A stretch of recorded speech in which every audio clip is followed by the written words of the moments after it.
అందరికీ నమస్కారాలండి. ఈరోజు మనం శ్వేత శుక్రరత్నం గురించి మాట్లాడుకుందామండి. శ్వేత శుక్రరత్నం అనేది ఎవరెవరు ధరించాలి, ఎందుకు ధరించాలంటే శ్వేత శుక్రరత్నానికి అధిపతి ఎవరంటే శుక్రుడు. శుక్రగ్రహం యాక్టివేట్ కావాలన్నా, ధనము రాజభోగాలు కలగాలన్నా, ధనం రావాలన్నా మీకు శుక్రగ్రహం అనేది యాక్టివేట్ కావాలి.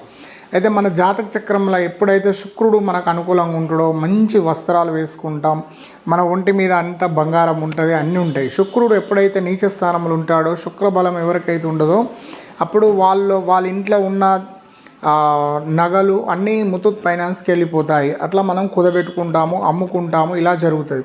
అయితే మనకు శుక్రగ్రహాన్ని ఎప్పుడైతే మనం యాక్టివేట్ చేస్తామో ధనానికి, భోగానికి, రాజభోగాలకు అన్నిటికీ చాలా బాగుంటుంది. కాబట్టి శ్వేత శుక్రరత్నం అనేది ధరించండి, ప్రతి ఒక్కరు ధరించవచ్చు. దీనికి ఎటువంటి ఏమనేది ఏం లేదండి. మీరు ఉంగరం వేలుకు, మధ్య వేలుకు ధరించండి. ధన్యవాదాలు, నమస్కారం.